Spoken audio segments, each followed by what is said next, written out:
आज सुबह मैंने एक इंस्टेंट फंडेड अकाउंट बाय करा फ्रॉम शार्क फंडेड, जहाँ पे डेली पे आउट्स है विथ नो कंसिस्टेंसी। एंड आज सुबह मैंने प्रॉफिट टारगेट हिट कर दिया एंड कल मैं यहाँ पे पे आउट रिक्वेस्ट करने वाला हूँ, क्योंकि रिसेंटली मैंने काफ़ी सारे लोगों की वीडियोस एंड पोस्ट देखा कि वो लोग ना शार्क फंडेड से बहुत ही इजीली पे आउट ले रहे हैं। तो मैं सोचा कि चलो एक बार इसको बाय कर लेते हैं। मैंने एक $9,000 का इंस्टेंट बोल्ड अकाउंट परचेस करा था, आज ही सुबह मैंने करा है। एंड वहाँ पे मैंने जस्ट $90 बनाया, क्योंकि 9,000 की 1% होता है $90, तो मैंने बना लिया। एंड यहाँ पे आप देखो भाई, मैं यहाँ पे ना अभी पे आउट यहाँ पे डाल सकता हूँ। देखो मैंने केवाईसी वगैरह करा लिया, ये मेरा वॉलेट एड्रेस है। एंड यहाँ पे देखो प्रॉफिट रेडी, मुझे $90 बना था ना, मैंने यहाँ पे 99 बना दिया, तो मैं इसे विड्रॉल कर सकता हूँ। तो यहाँ पे जो रिजेक्टेड आप देख पा रहे हो, ये वाला अकाउंट मेरा ब्रीच हो गया है, ठीक है, मतलब रूल्स वायलेशन हो गया काफ़ी सारे, उसके लिए ये दिखा रहा था। ये वाला अकाउंट नहीं है, ये आज लिया था मैंने। अभी भाई इसका मतलब ये नहीं कि अकाउंट परचेस कर लूँ, ट्रेड कर लूँ, यहाँ पे पे आउट मुझे मिल जाएगा, नहीं भाई। यहाँ पे एक दो ऐसा कुछ रूल्स है जो ना आपको स्ट्रिक्टली मेंटेन करना होगा, क्योंकि ये जो फंडेड अकाउंट है ना, ये जो इंस्टेंट मॉडल मैं जिसकी बात कर रहा हूँ, इसका प्राइस थोड़ा सा हाई है, ठीक है। मैं आपको दिखा देता हूँ एक चीज़, यहाँ पे आप देख सकते हैं। जैसे यहाँ पे ना आपको शार्क फंडेड प्राइम मिल जाता है, शार्क फंडेड लाइट मिल जाता है, यहाँ पे शार्क फंडेड बोल्ट है, ठीक है।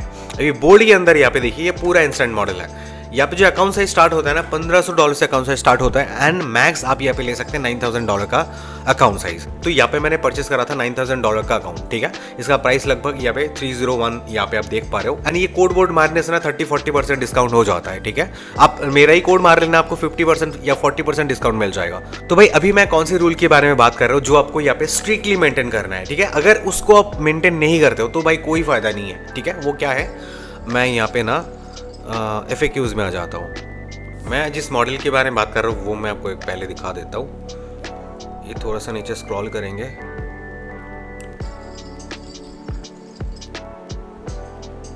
ये रहा। शार्क फंडेड प्राइम के अंदर आपको इंस्टेंट मॉडल मिलता है, एक डेली पे आउट्स मिलता है, मतलब 1 स्टेप 2 स्टेप, ठीक है। एंड शार्क फंडेड लाइट की अगर बात करूँ, यहाँ पे भी आपको इंस्टेंट मॉडल मिलता है। एंड यहाँ पे 1 स्टेप चैलेंज भी मिलता है, 2 स्टेप चैलेंज भी मिलता है। हर एक का ना अलग अलग प्रॉफिट टारगेट है, थोड़ा सा आपको चेंजेस दिखेगा, ठीक है। लेकिन भाई मैं यहाँ पे बात कर रहा हूँ शार्क फंडेड बोल्ट के बारे में, जो एक इंस्टेंट मॉडल है। लेकिन भाई ये जो इंस्टेंट मॉडल है ना, ये इन सारे से बहुत अलग है। एंड इसका इसीलिए प्राइस भी ना थोड़ा सा हाई रखा गया है। यहाँ पे आप देखो, अगर आप $1,500 का अकाउंट लेना चाहते हो ना, तो भाई यहाँ पे इसका प्राइस लगभग $45 के आसपास आ जाएगा। एंड डिस्काउंट करके यहाँ पे 27, ठीक है। जो मैं बोल रहा था कि कोड वोड मार के और कम हो जाता है, ठीक है। आपको यहाँ पे जो प्रॉफिट स्प्लिट दिया जाएगा ना, वो दिया जाएगा 70%, ठीक है। एंड डेली ड्रॉडाउन यहाँ पे रहेगा 3%, मैक्स ड्रॉडाउन 4%। पे आउट फ्रीक्वेंसी यहाँ पे डेली है। एंड ट्रेडिंग लेवरेज यहाँ पे 1:30 है। एंड आपको यहाँ पे इंस्ट्रूमेंट जो मिलता है, forex, commodities, indices, stock and crypto. यहाँ पे वीकेंड ट्रेडिंग भी आप कर सकते हैं। कंसिस्टेंसी रूल्स भाई नहीं है, जैसे कि मैंने बताया था। तो भाई जो इंपॉर्टेंट रूल के बारे में बता रहा था, 1% मैक्स फ्लोटिंग रूल। भाई बहुत कोई ना अगर ये अकाउंट लेते हैं ना, तो इस जगह पे गलती कर सकते हैं। आपका सिंगल ट्रेड में, मतलब अगर आप स्क्रीन पे देख रहे हो कि आपका 1% लॉस चल रहा है, तो आपका अकाउंट यहाँ पे ब्रीच हो जाएगा, ठीक है। आपको सेकंड चांस नहीं दिया जाएगा यहाँ पे। एंड उसके बाद और जो रूल्स है मैं आपको बता देता हूँ, और एक दो बस ऐसे रूल्स है जो आपको स्ट्रिक्टली फॉलो करना होगा। वो है क्या, डेली ड्रॉडाउन यहाँ पे 3% है। यानी कि अगर आपके पास एक $1,500 का अकाउंट है, तो आप $45 लॉस नहीं कर सकते, ठीक है। अगर आपका $3,000 का अकाउंट है तो $90, अगर आपका $6,000 का अकाउंट है तो हो जाएगा $180। तो इस हिसाब से यहाँ पे कैलकुलेट होते हैं, ठीक है। मैक्सिमम ड्रॉडाउन भाई 4% है, जो 60 होता है। अगर आपके पास $1,500 का अकाउंट है एंड मैक्स ओवरऑल लॉस आपका $60 होता है, तो भाई आप यहाँ पे अकाउंट ब्रीच कर रहे हो, ठीक है। एंड उसके बाद मैक्स फ्लोटिंग लॉस, ये तो भाई मैं थोड़ी देर पहले ही बताया था कि सिंगल ट्रेड में आपका 1% लॉस नहीं होना चाहिए भाई, ठीक है। यानी कि अगर आपके पास $1,500 का अकाउंट है, तो सिंगल ट्रेड में आपका 1% कितना होता है, आप यहाँ पे $15 लॉस नहीं कर सकते भाई, ठीक है। यहाँ पे देखो, अगर आपके पास $3,000 का अकाउंट है, तो आपका मैक्सिमम फ्लोटिंग लॉस 30 होता है, तो 30 आपका यहाँ पे नहीं होना चाहिए, ठीक है। यहाँ पे 2 एग्जाम्पल भी दिया हुआ है, ठीक है। अगर आपका -30 चल रहा है एंड उससे ज्यादा है, तो आप यहाँ पे हार्ड ब्रीच कर रहे हो, इंस्टेंट आपका अकाउंट यहाँ पे इनवैलिड हो जाएगा, बंद हो जाएगा, टर्मिनेट कर दिया जाएगा। अकाउंट वैलिडिटी यहाँ पे 30 डेज है। अगर आप इस अकाउंट को खरीद रहे हो, तो मेक श्योर करना कभी कभी आप इस अकाउंट के अंदर ट्रेड किया करें, ठीक है। पे आउट साइकिल क्या है, यहाँ पे 24 आवर के अंदर यहाँ पे भाई आपको पे आउट मिल जाता है, जब भी यहाँ पे आप 1% बनाते हो, ठीक है। जैसे कि मैंने $9,000 के अकाउंट में $90 बना लिया एंड $99 बना लिया, तो मैं यहाँ से कल तक विड्रॉ यहाँ पे कर सकता हूँ, ठीक है। मैं आपको स्क्रीनशॉट भी दिखाऊंगा, नहीं तो आप इंस्टाग्राम में ज्वाइन हो जाएगा, इंस्टाग्राम में मैं अपडेट कर दूंगा, ठीक है। एंड फर्स्ट पे आउट एलिजिबिलिटी, मैं थोड़ा सा नीचे आता हूँ, यहाँ पे देखो, the pay out cycle is every 24 hours, avoid trading after requesting पे आउट एंड प्रॉफिट स्प्लिट 70-30। तो मैं ऑलरेडी प्रॉफिट में बना लिया, तो अभी मैं उस अकाउंट के अंदर अगर ट्रेड करता हूँ तो शायद कुछ गड़बड़ हो सकता है, क्योंकि यहाँ पे स्ट्रिक्टली बताया गया है अवॉइड ट्रेडिंग आफ्टर रिक्वेस्टिंग पे आउट। तो मैं नहीं करूँगा जब तक मैं यहाँ पे आउट रिक्वेस्ट नहीं करता हूँ। तो सबसे पहले ना भाई ये बता देते हैं, मतलब आपको 1 by 1 सारी चीज़ें बताता हूँ। टॉक्सिक ट्रेडिंग बिहेवियर यहाँ पे है, जो यहाँ पे हार्ड ब्रीच माना जाता है फॉर इंस्टेंट अकाउंट्स। तो वह है क्या? Ignoring basic risk management. भाई अगर आप यहाँ पे ऐसे ट्रेड कर रहे हो जहाँ पे आप कोई स्टॉप लॉस नहीं लगा रहे हो, आप कहीं पे भी एंट्री ले रहे हो एंड आपका थोड़ा सा प्रॉफिट हो जा रहा है, आप उस पोजीशन को कट कर दे रहे हो, तो भाई वो सारी चीजें यहाँ पे डिटेक्ट हो जाती है। तो आपका वो जो ट्रेडिंग बिहेवियर है ना, टॉक्सिक के अंदर आ जाएगा एंड उसे हार्ड ब्रीच माना जाता है इन इंस्टेंट अकाउंट, ठीक है। उसके बाद एक्सेसिव और रेकलेस ट्रेडिंग बिहेवियर, अगर आप एक्सेसिव ट्रेड कर रहे हो, आप कंटिन्यू ट्रेड करते हुए जा रहे हो, मतलब आपको प्रॉफिट चाहिए, वो वाला माइंडसेट अगर आप यहाँ पे दिखाते हो ना, अगर है तो वो दिख जाएगा आपके ट्रेडिंग P&L के अंदर, ठीक है, आपके ट्रेड्स के अंदर। तो सारी चीज़ें यहाँ पे टॉक्सिसिटी के अंदर आता है। ट्रेडिंग विदाउट ए क्लियर स्ट्रैटेजी, तो ये सारी चीज़ें ना एक ही जगह पे कनेक्शन है कि आपके पास कोई ऐसा स्ट्रैटेजी नहीं है, आप ऐसे ही ट्रेडिंग कर रहे हो एंड आपका कोई लॉजिक नहीं है, कहीं से भी एंट्री, कहीं से भी बाई सेल कर रहे हो, तो वो सारी चीज़ें यहाँ पे नहीं चलेगा। इमोशन ड्रिवन डिसीजंस, आपको तो पता ही है सारी चीज़ें के बारे में कि आपका एक लॉस हुआ है, आप उस इमोशन के चक्कर में फिर से आप एक गलत ट्रेड में एंट्री ले रहे हो, तो वो सारी चीज़ें इमोशन ड्रिवन डिसीजन के अंदर आता है। तो वो सारी चीज़ें टॉक्सिक ट्रेडिंग बिहेवियर के अंदर आती है, ठीक है। लेयरिंग, भाई लेयरिंग के बारे में सुनो, अगर आप यहाँ पे ट्रेड करते हो तो 3 से ज़्यादा पोजीशन यहाँ पे ओपन नहीं कर सकते हो। साथ में अगर आपका लॉट साइज बढ़ा रहे हो एंड वहाँ पे कोई भी स्टॉप लॉस नहीं दे रहे हो भाई, तो वो सारी चीज़ें लेयरिंग के अंदर आता है एंड ये यहाँ पे अलाउड नहीं है। Traders may not hold more than 2 open position on the same instrument at any given time.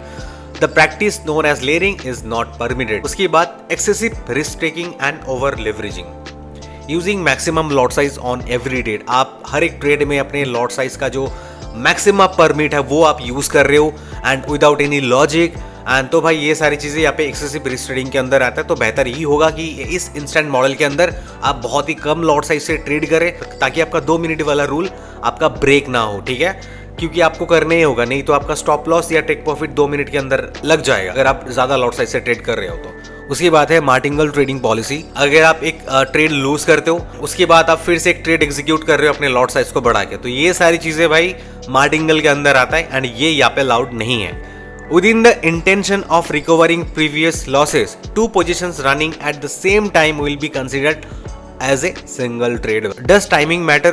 Yes, any increase in position size after a losing trade may be classified as a martingale behavior, even if trade is not placed immediately. Examples of martingale behavior include, अच्छा देखो यहाँ पे कुछ examples दिया हुआ है, ठीक है, increasing or double lot size within after a losing trade, मतलब आप यहाँ पे एक लॉस करने के बाद तुरंत आप यहाँ पे अपने जो साइज है उसको इंक्रीज कर दे रहे हो, डबल कर दे रहे हो। री एंटरिंग द सेम और similar trade with a large position after loss, मतलब कोई ट्रेड में आपका लॉस हुआ है एंड उसी जगह पे उसी पोजीशन में आप फिर से ट्रेड एग्जीक्यूट कर रहे हो लार्जर पोजीशन के साथ, वो चीज़ भी यहाँ पे मार्टिंगल के अंदर आता है। Progressive lot size increases following consecutive losses in A short term window, अगर आप शॉर्ट टर्म विंडो के अंदर भी लॉट साइज इंक्रीज कर रहे हो, ठीक है, वो भी यहाँ पे अलाउड नहीं है जब आप यहाँ पे प्रॉफिट चल रहे हो, ठीक है, उस टाइम पे वो सारी चीजें आप नहीं कर सकते हो। उसकी बात है gambler behaviour, random trades without analysis, revenge trading after a loss, over trading to recover losses, emotion based entries। over trading के अंदर बताया जा रहा है constantly opening and closing trades without setup confirmation, trading excessively due to impatience और emotional pressure। तो ये सारी चीजें आपको भी भाई पता चल रहा है, ये सारी चीजें इसके अंदर आप नहीं कर सकते, ठीक है। टिक स्कैल्पिंग, भाई अभी आता है वो रूल जो मैंने आपको पहले बताया था कि भाई इस अकाउंट के अंदर 2-3 ऐसे रूल्स है जो आपको स्ट्रिक्टली मेंटेन करना होगा, ठीक है। वो है क्या कि कोई भी ट्रेड आप यहाँ पे एग्जीक्यूट कर रहे हो तो भाई 120 सेकंड से पहले वो ट्रेड क्लोज नहीं होना चाहिए, ठीक है, चाहे आपका स्टॉप लॉस हिट हो या आपका टीपी हिट होगा, फिर भी ये टिक स्कैल्पिंग के अंदर ही आएगा। तो इसलिए मैं बोला कि अगर आप इस अकाउंट के अंदर ट्रेड एग्जीक्यूट कर रहे हो तो लॉट साइज बहुत कम किया करो, ताकि आपका 2 मिनट वाला रूल हिट ना हो, क्योंकि यहाँ पे आपके पास एक ऑप्शन है 1% बनाओ विड्रॉल करो, डेली पे आउट देते हैं भाई। तो इसीलिए भाई इस अकाउंट को हमें सीरियसली लेना है, ताकि हम लोग डेली ऐसे पे आउट निकाल सके, ठीक है। तो ये था आपका वो लास्ट रूल जो आपको यहाँ पे मानना पड़ेगा भाई। और यहाँ पे और कुछ रेस्ट्रिक्टेड है, वो भी मैं आपको बता देता हूँ। आर्बिट्रेज ट्रेडिंग, अगर आप यूरो यूएसडी में एक बाई कर रहे हो, ठीक है, तो सेम टाइम के अंदर आप जीबीपी यूएसडी के अंदर सेल नहीं कर सकते हैं। यहाँ पे बताया जा रहा है, it is usually done to reduce और remove risk rather than to trade normally. This often involves placing opposite or related trades across instruments, account और platforms. तो ये सारी चीजें आप नहीं कर सकते हो। When used to cancel risk instead of normal strategy, this is treated as arbitrage behavior. Hedging के बारे में तो आपको पता है कि आप यूरो यूएसडी में बाई कर रहे हो एंड सेम टाइम में यूरो यूएसडी में सेल कर रहे हो, तो ये सारी चीजें यहाँ पे अलाउड नहीं है।